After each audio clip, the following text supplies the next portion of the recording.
Hello again, everyone. We hope you've been enjoying spring so far, as well as our new creature, the Rhamphorhynchus.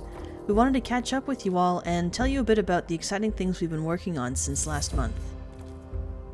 Lambeosaurus TLC is coming along well, and it's getting pretty close to be ready for release. We've recently finished up with adding some updated kick attacks, and it also has a new vocal call system, where you equip a vocal call category, and then using the ability lets you select from a handful of calls available.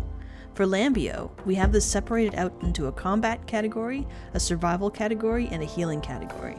For example, if you select the healing category, Lambeosaurus can select from 3 calls, one that heals yourself, another that heals nearby team dinos in your group, and another one that also heals status effects for your group members. The system's actually been designed to be flexible and reusable, which means we can use it for more dinosaurs in the future, and it's actually also available to modders for their own custom creatures. We've also been working on creating even more prehistoric foliage types. We've recently created cycads and ferns, such as the black tree fern and the king fern. Another exciting plant type we're working on are horsetails and reeds. One of the great reasons why we're actually working on all this custom foliage is because we can design the assets with mobile rendering in mind. Often when you drop down the complexity of trees and bushes to render them on mobile, they actually kind of look a bit chunky or lack detail in important areas. For example, if you reduce the number of triangles on a tree, if too many details are lost in the tree trunk, it actually makes the forests look unnecessarily blocky, when actually it would have been better to reduce the triangles at the top of the tree canopy where most players won't really look. When creating our foliage, we're paying special attention to the way we are creating our mobile versions of the assets.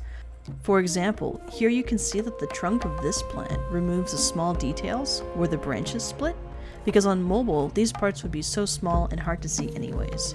We're definitely ensuring they look as great as possible, given the more restricted settings are on those devices, though we're still ensuring that console and PC players are still getting high quality and detailed assets for sure.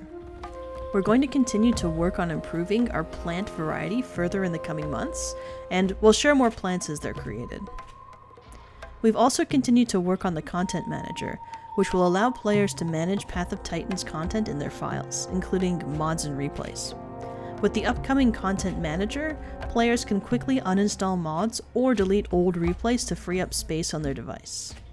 We are still working on this tool, but progress is being made quickly and it should be available soon. We hope it helps, and we'll definitely keep an eye out for feedback once this tool reaches you.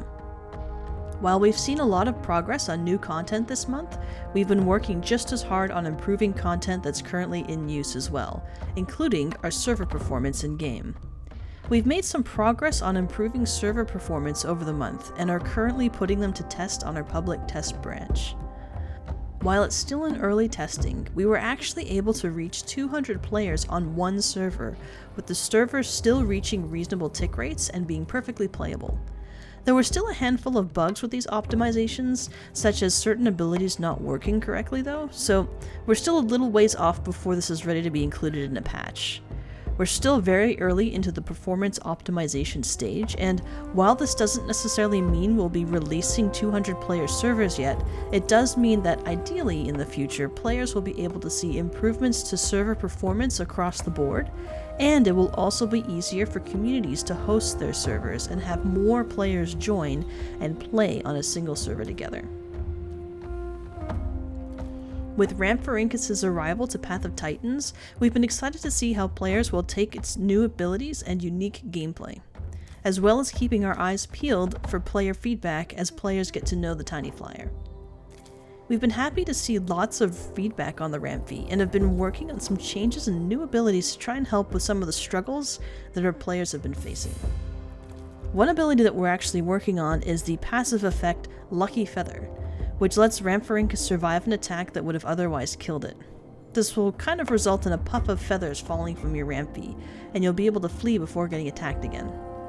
Another ability is Fishing Lure, which will apply an effect to all nearby fish in a 50-meter range that causes a delay in them fleeing for 3 seconds. This can make fish much easier to catch. Another item we've been working on is starting on the Struthiomimus TLC. So far, we've only completed the very first pass of the texture and model updates, and we haven't completed any updated rigging, animations, or abilities. It's just a quick turnaround here of the partially completed updated model and textures. Struthi will see some dramatic changes to its proportions and especially its head shape. We're also giving it a proper beak and tongue, and improving the definition of the feathers of its body to have a more shaggy look, kind of like an ostrich or an emu. But we're still a little ways out from completing the Struthi TLC. I still figured you'd like to see what we've got done so far. Another small improvement we've been working on for the game is introducing a fade transition to our UI, which kind of makes the UI feel a bit smoother and a bit more polished for players to use. However, if you're not really a fan of the new animations for this UI, it is completely optional and can be disabled in your settings. Lastly, we've started working on adding visual particle effects to our dinosaurs' abilities. This change is being added to try and help players have a clearer idea of what's happening in a fight, with indicators to show when an ability is in use or a buff is in effect. It'll be a huge help to players that enjoy in PvP, and also help support players better visualize who they're buffing or debuffing during combat. An example of the new effects can actually be seen on the public test branch, with Albertoceratops' Berserker ability, which boosts your damage when you're on low health. The new visual effects now clearly indicate the increased danger, with faint glowing red eyes and air snorting particles from the Alberta's nostrils, as seen here. It's just one example of how our upcoming particle effects can help display when abilities are in use, and we'll definitely be keeping an eye out for feedback as this feature continues to progress. We hope we can find a good balance between realistic effects that don't really break immersion, but are still clear enough to indicate when certain status effects are triggered. As always, we're very grateful for your support as we continue to work on Path of Titans, and we're excited to show you what we've been up to in the next dev blog. Thanks for watching, and we'll see you next time.